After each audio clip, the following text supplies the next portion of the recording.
Isang panibagong yugto ng masusing pagbusisi ang sinimulan sa Central Luzon matapos utusan ng Commission on Audit ang isang espesyal na fraud examination para sa mga flood control projects sa Bulacan.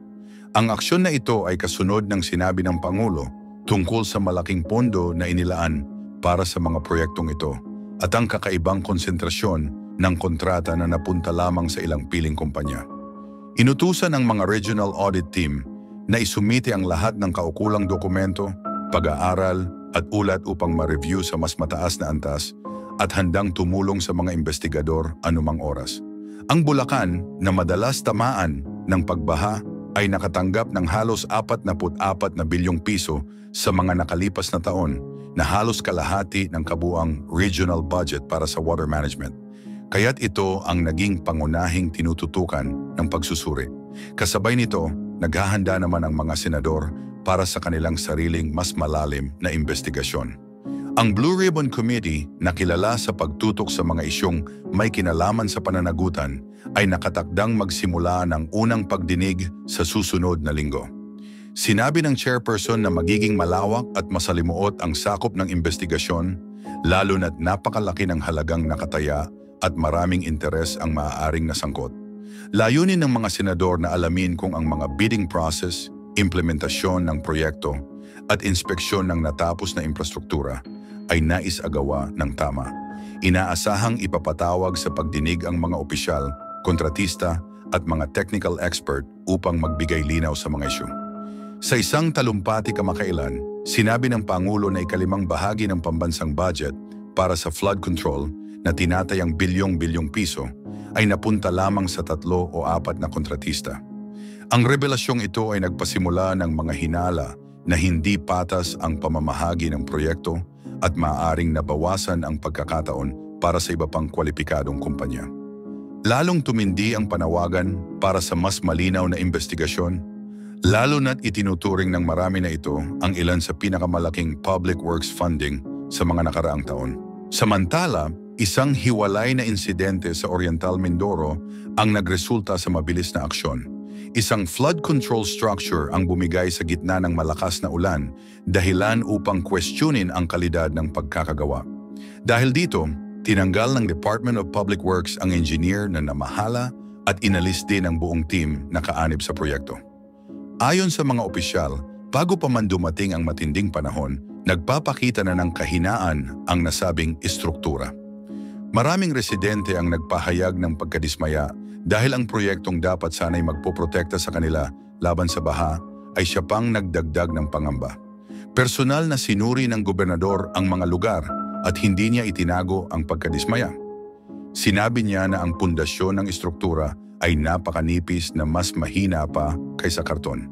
Ang obserbasyong ito ay nagdulot ng mas malalim na alinlangan sa mga mamamayan na umaasa na magiging matibay at maaasahan ang mga proyektong pinunduhan ng gobyerno. Para sa maraming pamilya sa mga lugar na laging binabaha, bawat panahon ng tag-ulan ay may dalang pangamba at ang pagkasira ng infrastrukturang inaasahan nila ay nagdulot ng mas malaking kawalan ng tiwala. Ang mga pangyayari sa Bulacan at Oriental Mindoro, bagamat magkaiba, ay nagpapakita ng isang malinaw na tema: ang pangangailangan ng pananagutan sa paggastos ng bilyong pisong pondo para sa public works. Para sa mga mamamayan, ang mga proyektong ito ay hindi lamang numero sa budget kundi mga lifeline na nakalaan upang protektahan ang kanilang mga tahanan, sakahan at kabuhayan. Nasa kamay ngayon ng mga auditor, mga senador at mga lokal na pinuno ang malaking hamon na ibalik ang tiwala ng publiko sa pamamagitan ng pagsiguro na bawat piso ay nagagamit ng tama at bawat istruktura ay matibay at ligtas. Sa mga oras na nagpapatuloy ang audit at ang investigasyon ng Senado, masusing nagmamasid ang mga komunidad sa iba't ibang panig ng bansa. Ang magiging resulta ay maaaring magtakda ng bagong pamantayan sa kung paano dapat isinasagawa at binabantayan ang mga pangunahing proyekto ng infrastruktura. Ang nakataya ay hindi lamang wastong paggamit ng pondo, kundi pati na rin ang kumpiyansa ng mga mamamayan na ang mga proyektong pinupunduhan ng pamahalaan ay tunay na nagsisilbi sa kanilang kapakanan, nagbibigay proteksyon, nagpapagaan ng pasanin, at nagtataguyod ng tibay ng bayan para sa mga darating na taon. Actually mga kapupong, ganito kasi yan. Kung totoo ngang si Atong Ang nasa Pilipinas pa, specifically ayon mismo kay Ang, nasa Pasig daw siya, ay totoong ang tunay na makakapag-confirm niyan ang intelligence mismo ng ating gobyerno. Natandaan nyo posibleng meron itinalagang grupo ang ating gobyerno upang bantayan ang tunay na kinaroroonan nito. At sabihin man nating sobrang daming bodyguards meron itong si Atong Ang still mas marami pa rin ang bilang ng mga otoridad dito sa Pilipinas. At kung sa other countries ay gumagamit pa ng mga submarine o boat ang mga tao para makatakas, ay still nahuhuli pa rin sila ng mga otoridad dahil sa mga intelligence reports. Most especially, kung ang existing government hindi mo kaalyado. Anyway, ganito pa yung bagong balita. Nagpasya ang magkapatid na Patidungan na magsampa ng reklamo laban kay dating Criminal Investigation and Detection Group Chief Brigadier General Macapas. Ayon sa kanila, hindi naging maayos ang pagtrato sa kanila noong sila ay ibinalik mula Thailand nitong Hulyo. Ipinahayag nila na ang kanilang mga cellphone ay ibinalik na kulang at wala na ang mga mahahalagang memory card at media files na posibleng may kinalaman sa kaso ng mga nawawalang sabongeros. Sinabi ng magkapatid na una silang nakontak sa pamamagitan ng isang pinagkakatiwalaang tao at pinangakuan ng kaligtasan sa kanilang pagbabalik. Subalit, nang dumating sila sa paliparan sa Maynila, nagbago raw ang sitwasyon at sila ay agad na isinailalim sa kustodiya. Ayon sa kanila, hindi ito ang kasunduan nang sila ay pumayag na bumalik. Ang pagkawala ng mga digital files mula sa kanilang kagamitan ay nananatiling malaking tanong para sa kanila dahil maaring ito ang makapagbibigay linaw sa pagkawala ng ilang sabungeros. Sa panig naman ni dating CIDG Chief Macapas, ipinagtanggol niya ang naging aksyon ng kanyang grupo. Aniya ang pag-aresto at pagbabalik sa mga Patidungan brothers ay ginawa sa maayos at tahimik na paraan upang mapanatili ang kaayusan at maiwasan ang hindi kailangang kaguluhan. Iginiit din niya na agad silang nagsagawa ng formal na legal na aksyon upang hindi questionin ang proseso. Ayon pa sa pulisya, nirerespeto nila ang karapatan ng magkapatid sa kabuuan ng proseso. Samantala, si Danny Villanueva na kumakatawan sa ilang pamilya ng mga nawawalang sabungeros ay nananawagan sa CIDG na ilabas ang mga sinumpaang salaysay kaugnay ng kaso.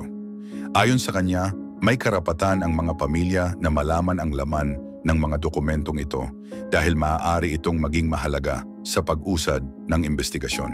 Tugon naman ng CIDG na ipasa na nila ang mga salaysay sa Department of Justice at iginiit na walang itinatago.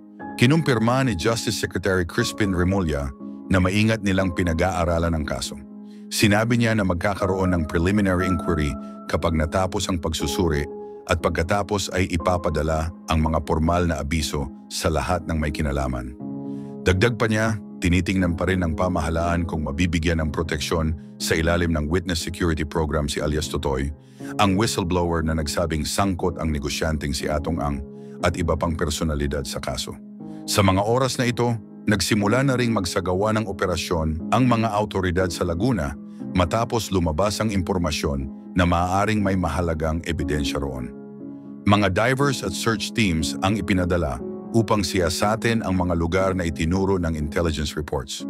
Malugod namang tinanggap ng mga pamilya nang nawawala ang hakbang na ito at nagpahayag sila ng kahandaang makiisa sa operasyon para makatulong sa pagkuha ng impormasyon. Ang paghahain ng administrative complaint ng magkapatid na Patidungan laban kay Macapas ay nagbigay ng mas malawak na diskusyon. Ang kanilang pahayag na ibinalik sa kanila ang kanilang mga kagamitan na wala na ang ilang datos ay nagbukas ng usapin tungkol sa posibilidad na may wala ng mahahalagang impormasyon. Para sa ilang eksperto sa batas, ipinapakita nito ang pangangailangan ng transparency at maingat na paghawak ng ebidensya. Patuloy ang pag-asa ng mga pamilya na ang pinagsanib na aksyon ng law enforcement, Department of Justice at iba pang ahensya ay magbubunga ng kasagutan. Para sa kanila, pinakamahalaga ang katotohanan at pananagutan. Umaasa silang sa huli ay maipapakita ng proseso ng batas kung ano ang tunay na nangyari sa kanilang mga mahal sa buhay.